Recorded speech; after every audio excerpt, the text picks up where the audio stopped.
안녕하세요. 지난 시간에 이어서 계속 천국의 이정표를 공부하게 하도록 하겠습니다. 지난 시간에 그 교재 한 권 소개해 드렸는데 천국의 이정표.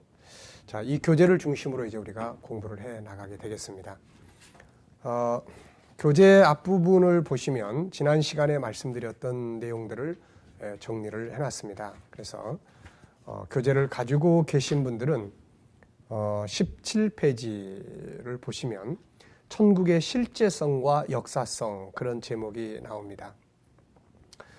이 말이 무슨 말이냐면은 천국은 지금 세 번째 하늘에 존재하는 나라이고, 그리고 마침내 이 나라가 역사 마지막 날에 우리 앞에 임하게 된다, 이제 그런 이야기죠. 그래서 그 하나님이 정한 시간이 끝나고 이제 영원 세계가 임하게 되는 것이 바로 하나님의 나라가 임하는 것이다, 이제 이렇게 보게 되는 것이죠. 그래서 하나님의 나라가 임하고, 그러면 이 땅에서 이제 구원받은 하나님 백성들의 수가 다 차고 그들이 이제 완성이 되면 천국 운동, 나라와 백성이 완성돼서 그 나라를 기업으로 받고 영원히 영생의 이제 역사가 시작되는, 이제 그것을 말하고 있는 것입니다. 자, 그리고 이제 천국의 이정표를 우리가 왜 알아야 되느냐 해서 두 가지를 말씀을 드렸죠. 하나는 그 나라가 임하고 있기 때문에 우리가 그 때를 몰라서는 안 된다. 또 하나는 이단들의 그런 유혹을 방지하기 위해서다 하는 이야기 말씀드렸죠. 그리고 이제 23페이지를 23페이지, 24, 25페이지를 보시면은 우리가 천국의 이정표를 공부하기 위해서 주의해야 될 사항 세 가지 말씀드렸는데, 그 내용이 정리되어 있습니다. 천국의 이정표를 공부하기 위해서 반드시 먼저 해야 될 것이 있죠. 그건 천국의 역사, 천국이 어떤 곳인지, 그 나라가 어떤 성격을 가지고 있는지, 이런 것들을 바르게 알아야만 그 나라가 임하게 될 때까지의 역사적 과정, 여기에 관심을 갖게 되고 이것이 중요하게 이제 이해될 수 있는 것이죠. 그렇지 않으면은 부담스러운 종말론이 되어버리고 맙니다. 자, 그 다음에 이제 두 번째는 이게 아주 중요한 부분인데, 따로따로 떼어서 연구해서는 안 된다. 그래서 이 세 책은 따로따로 연구해서 안 되고 전체적으로 연결해서 공부를 해야 된다. 그 이유들을 지난 시간에 쭉 설명을 드렸습니다. 결국에는 마태복음 24장, 25장이 다니엘서 속에 들어있고 요한계시록도 다니엘서 속에 다 들어있기 때문에 가장 먼저 다니엘서를 이해를 하고 나면 전체를 이해하는데 조금도 부족함이 없다. 그러고 놓고 보면은 다니엘서를 충분히 이해하고 나면은 이제 요한계시록이나 이런 책들은 아주 쉬운 책이 되는 겁니다. 그런데 이것을 알지 못하고 우리가 계시록만 딱 붙들고 씨름하다 보면은 마치 앞에 머리 부분, 가운데 토막 없어지고 꼬리만 놓고 이게 도대체 뭐냐, 이렇게 이제 연구하는 것과 똑같다는 이야기죠. 그러다 보니까 보는 사람마다 견해만 무성하고 실체는 전혀 알 수 없는 책이 되어버리는 이런 상황이 되고 있는 거죠. 그 다음에 세 번째는 우리가 예언을 다룰 때에 그 이제 날짜나 또 숫자, 혹은 이스라엘의 절기를 뭐 중심으로 한다든지 또 영적으로 뭐 푼다든지 이런 거 아주 조심해야 됩니다. 신천지 같은 경우는 하늘을 이제 비유로 해석을 해버리죠. 그래서 하늘을 그들은 뭐라고 해석을 하냐면 교회로 해석을 합니다. 그래서 하늘을 장막, 교회 이렇게 해석을 하게 되죠. 그러다 보니까 결국은 처음 하늘이 없어졌다. 이 말은 이 첫 교회, 이 첫 번째 교회, 우리 기존의 교회가 다 타락해서 이게 첫 하늘인데, 처음 하늘인데 이게 사라져 버린다. 이 기존 교회가 사라지는 것이 바로 그 사람들이 생각하는 종말입니다. 그러다 보니까 기존 교회를 파괴시키고 없애기 위해서 온갖 방법을 다 동원하고 있는 것이죠. 그러면 이제 새 하늘은 뭐냐? 우리는 이게 자연적 하늘, 저 위에 있는 하늘을 이야기하고 있는데, 그들은 그런 게 어디 있느냐? 그러면서 이걸 또 영적으로 해석해 버리죠. 그래서 이 처음 하늘은 우리 기존 교회를 말하고, 새 하늘은 자기들 12지파를 통해서 만들어진 14만 4천 명을 말하는 것이다. 그래서 14만 4천이 완성이 되면 그곳에 새 하늘과 새 땅이 이루어지는 것이다. 이렇게 이제 해석을 이제 하게 되는 것이죠. 자, 그렇기 때문에 우리가 이 참 성경 전체 또 예언의 말씀들을 바로 그렇게 뭐 숫자나 혹은 날짜나 또 절기나 또 영적으로 또 무슨 상징적으로 뭐 비유적으로 이런 것들을 푼다는 것은 본질을 이제 바꿔버리는 거죠. 본질을. 우리가 성경을 그냥 쭉 읽어보면은 뭐 경기도 과천에 새하늘과 새 땅이 임한다는 말 없습니다. 그러다 보니까는 그것을 이루기 위해서는 이거를 풀어갈 수밖에 없는 거죠. 성경을 그대로 놓고 보면은 과천에 새하늘과 새 땅이 임한다는 말이 어디 있습니까? 없는 거예요. 그러다 보니까는 그것을 만들어 가기 위해서는 성경을 풀어가야 되고 해석해 가야 되고 쭉 해석해 가다가 보고 비유로 풀다 보니까는 이제 그렇게 되는 거죠. 이거는 이제 본질이 없어져 버리는 겁니다. 성경이라는 것은 아무렇게나 막 풀다 보면은 자기 식대로의 이야기가 돼버리는 것입니다. 통일교도 마찬가지고. 그러다 보니까 이런 단체들이 다 성경을 비유적으로 푸는 데서 만들어지는 문제를 안고 있는 것입니다. 그래서 이런 것들을 우리가 조심해야 됩니다. 성경은 그 자체가 진리고 성경은 어떤 뭐 특별히 막 비유로 막 다 풀어야 되는 것이 아닙니다. 비유를 통해서 말씀하신 경우가 있죠. 예를 들면 예수님이 천국을 비유를 통해서 설명했는데 이것도 비유를 통해서 그냥 비유만 이야기한 게 아니에요. 주님이 비유로서 뭘 이야기하냐면 천국을 알아듣게 예를 들어서 설명해 주는 거죠. 네? 공중의 새, 들의 백합화, 또 뭐 겨자씨 이런 식으로 예를 들어서 어떤 것들을 이 비유로 예를 들어서 설명을 해 준 거지 그게 끝에 가가지고 연결이 돼서 자기들이 말하는 것처럼 그렇게 해석될 수 있는 성격이 아니라는 것을 우리 성도들이나 또 우리 지도자들이 분명히 인식을 해야 됩니다. 그래서 다니엘서나 이런 요한계시록 이런 책도 역시 이렇게 예언도 숫자나 이런 영예나 뭐 비유나 이런 식으로 이렇게 풀어서는 안 된다는 것 우리가 기억을 해 두시기 바랍니다. 다니엘서나 요한계시록 우리가 정리해 가면서 우리가 이단들이 오해하고 있는 이런 부분들을 우리가 부분적이지만은 함께 다루어 가면서 비교를 해 보도록 하겠습니다. 자, 이제 먼저 우리가 다니엘서를 그러면 중심으로 이제 시작을 해 보도록 하겠습니다. 세 책 중에 가장 먼저 다뤄야 될 책, 그것은 다니엘서입니다. 다니엘서 속에는 마태복음 24장도 들어있고 또 요한계시록도 다 들어있기 때문에 이제 그런 것이죠. 자, 여기서 이제 우리가 본 공부를 들어가기 전에 이제 하나 참고적인 내용을 이제 말씀을 드릴 것이 있는데요. 그것은 우리가 이제 성경을 이해하고 특히 이 천국의 역사, 이 이정표를 이해하기 위해서는 이게 역사를 좀 이해해야 된다는 거예요. 역사. 우리는 교회를 다니면서 그 어떤 역사라는 개념보다는 뭐 영적인 것, 또 어떤 뭐 교훈적인 것, 또 뭐 이런 것들을 주로 많이 듣습니다. 그러다 보니까 어느 날 갑자기 성경 속에 들어있는 역사 이야기를 하다 보면 저게 무슨 저런 게 다 있나 이럴 정도죠. 어떤 분들은 성경에 있는 이스라엘이 지금 저 중동 팔레스틴에 있는 이스라엘이라는 것도 모르고 있는 분들이 많습니다.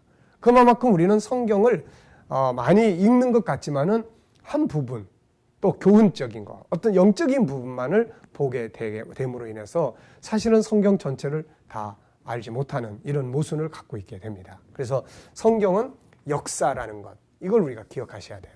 성경은 역사다. 네? 천국운동의 역사다. 그 천국운동의 역사는 뭐 달나라나 또 별나라에서 이루어지는 게 아닙니다. 바로 지구 안에서 이루어지는 거죠. 성경을 통해서 우리는 하나님의 계획을 보게 되고 그 하나님의 계획이 이루어지는 무대가 바로 이 세상이라고 말씀드렸잖아요. 그래서 우리가 성경을 통해서 먼저 하나님의 나라 운동의 전체를 이렇게 다 파악을 하고 그런 다음에는 우리가 세상의 역사를 봐야 됩니다. 그래서 인류의 역사나 또 뭐 문화 역사나 또 다양한 그런 세계사나 이런 것들을 우리가 좀 잘 알고 나서 그 다음에 하나님의 계획이 이 인류 역사 속에서 어떻게 진행돼 왔구나. 지금 바깥의 세상, 우리가 살고 있는 이 세상의 역사는 자동적으로 그냥 움직이는 게 아닙니다. 하늘의 보좌를 세우신 그 하나님께서 통치하시는 것이죠. 우리가 다니엘서를 통해서 이 공부를 하다 보면은 분명한 거 하나 알게 되는 게 있어요. 그게 뭐냐면 역사를 주관하시는 분, 이 인류 역사를 통치하시는 분, 나라를 세우기도 하시고 패하기도 하시고 하시면서 역사를 통치해 가시는 분이 바로 하나님이라는 사실을 우리가 알게 됩니다. 이거 굉장히 중요한 것이죠. 그래서 우리가 역사를 좀 알아야 된다는 것입니다. 그래서 몇 가지 역사를 좀 알아야 되는데 그 중에 하나가 세계사입니다. 세계사. 네, 세계사. 그 중에서도 특히 서양사. 네, 서양사를 좀 아시는 것이 필요해요. 왜냐하면 성경 전체는 바로 서양을 중심으로 기록이 되어 있습니다. 우리가 서양 그러면 미국을 언뜻 생각하지만 사실 그게 아니라 지중해를 중심으로 한 유럽, 그 다음에 중동, 그리고 아프리카, 그 다음 북아프리카, 이런 것들을 중심으로 해서 성경이 기록이 되어 있습니다. 그래서 원래 서양 그러면은 유럽의 역사를 가리키는 거죠. 그리고 지중해를 중심으로 한 주변의 역사를 다루게 됩니다. 그래서 우리가 서양사를 좀 이렇게 요즘에는 한 권으로 된 책도 많이 있습니다. 그래서 그런 내용들을 좀 이렇게 살펴보시면 그런 역사 속에 등장하는 나라들의 이름이 성경 속에 다 나온단 말이죠. 그래서 이해하는 데 도움이 될 수 있습니다. 그 다음에 또 하나는 이스라엘의 역사를 이해해야 된다. 네, 이스라엘의 역사. 네, 왜냐하면은 하나님의 나라가 세상에 계시되고 하나님의 계획이 진행되어 가는 과정에 사용된 민족이 있어요. 그게 바로 이스라엘 민족입니다. 그래서 이스라엘의 역사는 성경 하나님의 계획을 이루어가는 데 있어서 굉장히 중요합니다. 그래서 이스라엘은 하나님 나라 운동의 천국의 이정표 중에서도 아주 중요한 하나의 사인입니다. 이스라엘이 어떻게 움직이고 있느냐, 예루살렘이 어떻게 돼가고 있느냐, 이걸 보면은 지금 성경이 예언한 하나님 나라 운동의 역사가 이쯤 왔구나, 지금은 이쯤 왔구나, 이거 알 수 있을 정도로 이스라엘의 역사는 성경 속에 나타나는 하나님 나라 운동에 있어서 굉장히 중요한 역할을 하고 있습니다. 그래서 우리가 이스라엘의 역사에 대해서는 우리가 좀 관심 있게 알아야 됩니다. 그 다음에 이제 세 번째는 교회의 역사죠. 교회. 선교의 역사. 네. 교회의 역사. 선교의 역사입니다. 이걸 통해서 우리는 이제 하나님 나라 복음이 어디서부터 시작을 해서 어떻게 진행이 됐고 오늘날에는 어디까지 어느 만큼 진행이 되고 있구나. 그렇다면 앞으로 우리가 땅까지 복음이 전파되어야 된다고 했는데 이 땅까지 복음이 전파되기 위해서 우리가 어떻게 일을 해야 되고 또 어떻게 헌신을 하고 봉사를 해야 되는구나 하는 것들을 우리가 알 수가 있게 되는 것입니다.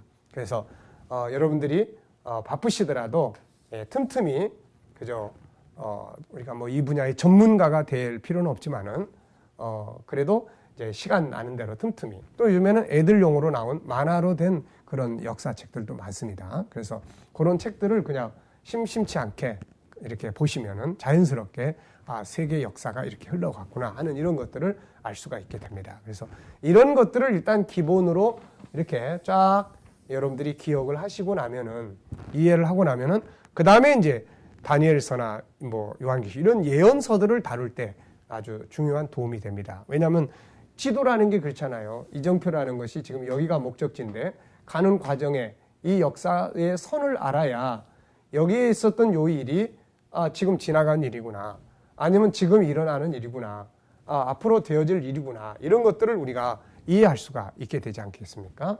그래서 역사를 바르게 좀 아는 것이 참으로 중요하다 하는 것을 여러분들이 기억해 두시고, 특히 성경에서 나타나고 있는 그 역사적 나라들이 있습니다.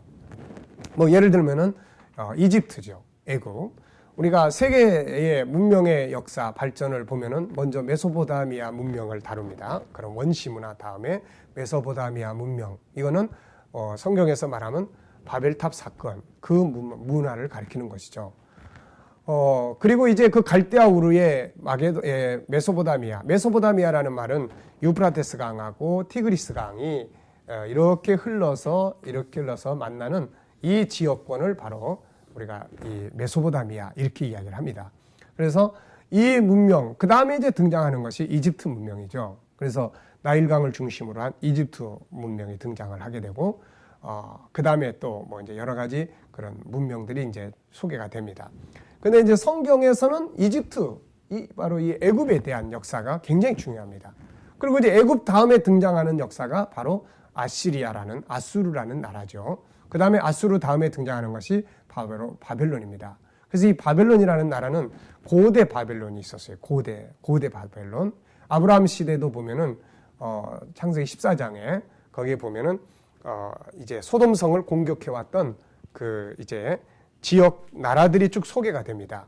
이때는 이제 도시국가 상태였었죠. 그래서 창세기 14장을 보면은 이제 소돔 고모라를 침략해왔던 그 나라들 연합 군대 중에 바로 이 바벨론에 대한 이야기가 여기 나옵니다. 그래서 여기 보면은 신할 왕 이렇게 나와요. 신할 땅. 이 신할이 다른 말로 말하면 바벨론 그런 지역이죠. 그래서 여기 보면 신할 왕 아므라벨이라는 사람이 소개되는데 이 아므라벨을 어떤 학자들은 함무랍이다 이렇게까지 이야기하는 분들도 있습니다. 그래서 어쨌든 바로 이제 애굽, 그 다음에 아수르, 그 다음에 바벨론. 그러다가 이제 이 바벨론이 나중에 이제 또 주변 나라에 흡수되고 뭐 이런 과정을 거쳐가다가 이제 신바벨론이 등장을 합니다. 그것이 바로 신바벨론이 이제 다니엘 시대의 역사적 그런 이제 왕국이었죠. 물론 이제 오늘날의 이라크가 바로 그 나라죠. 그래서 지난날에 그 후세인이라는 사람은 자기가 바로 느부갓네살의 후손이다. 그래가지고 이 자기 나라를 중심으로 해서 이제 이 바벨론 제국을 다시 건설하겠다. 뭐 이런 이제 이야기도 하고 했었죠. 지금은 이제 뭐 벌써 세상 떠난 지가 한참이 됐습니다만은 자 어쨌든 간에 그런 이제 바벨론. 그다음 바벨론 다음에 등장하는 나라가 이제 메데바사라고 하는 그래서 페르시아라고 그러면 우리가 이제 역사 속에서 많이 들어본 이름이죠. 페르시아. 그리고 난 다음에 이제 어느 나라가 등장합니까? 바로 이제 헬라 제국이 등장을 합니다.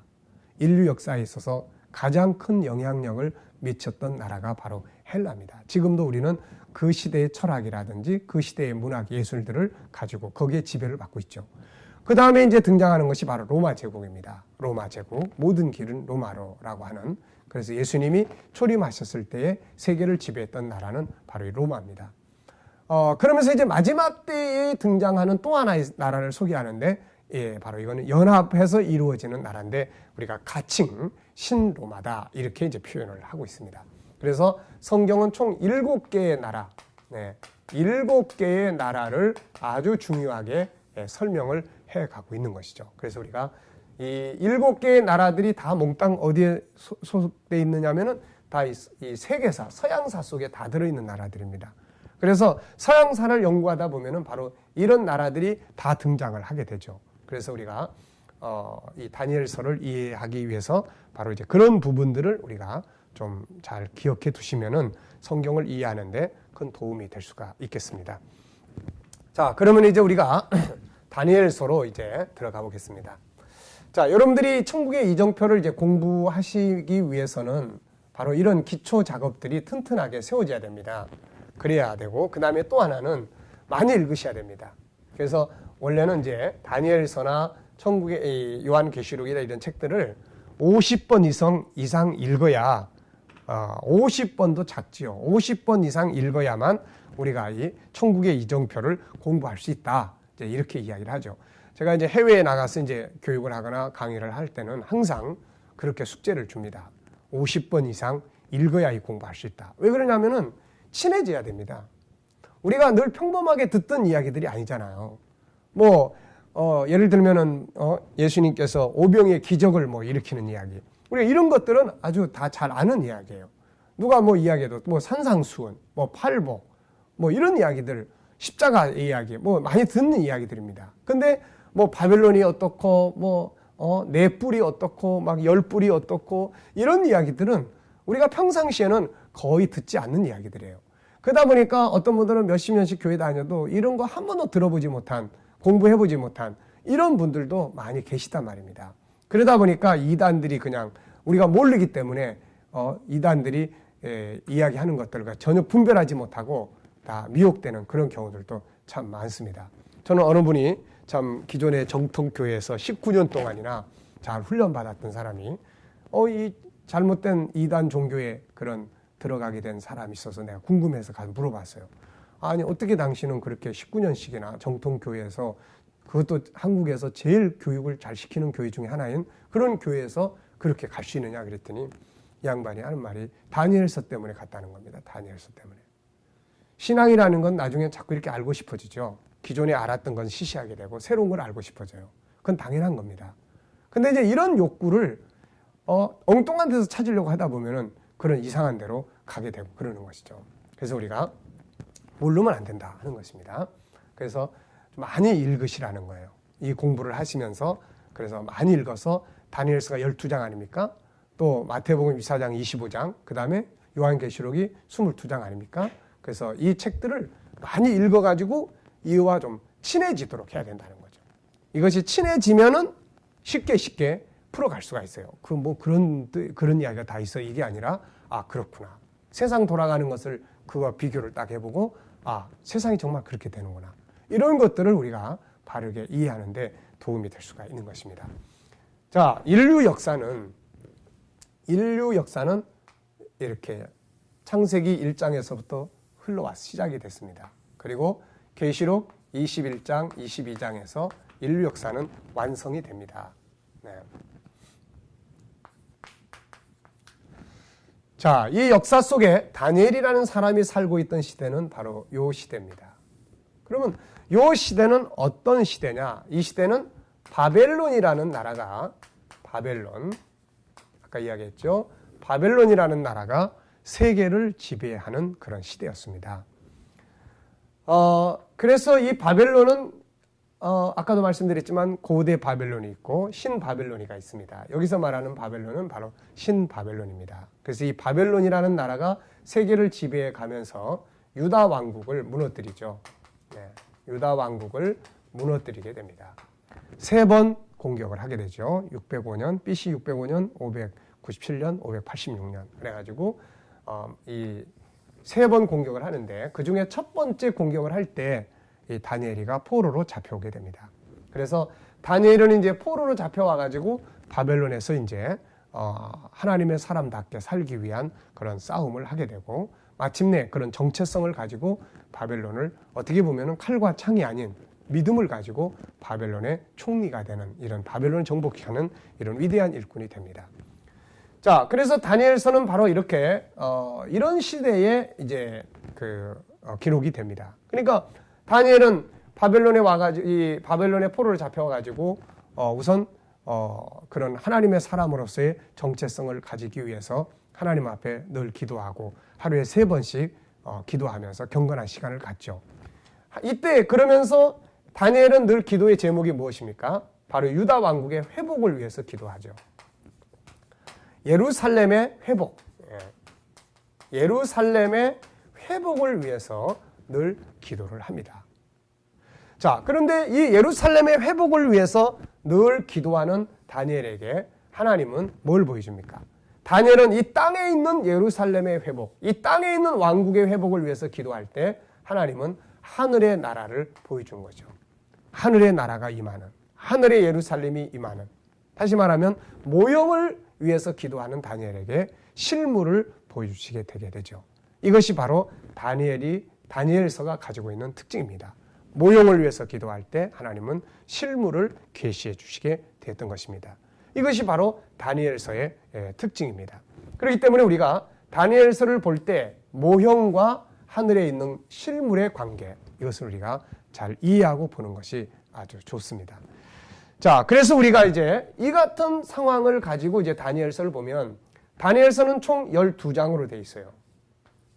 12장으로 되어 있는데 다니엘서는 12장으로 되어 있는데 이 12장 가운데서 7장, 그러니까 2장, 7장, 8장, 9장, 10장, 11장, 12장, 바로 이 7장이 예언을 다루고 있고 나머지 5장은 그 인본주의 국가에서 어떻게 신본주의자로 살면서 승리했느냐 하는 다니엘과 그의 친구들에 대한 승리의 삶에 대한 이야기를 다루고 있습니다.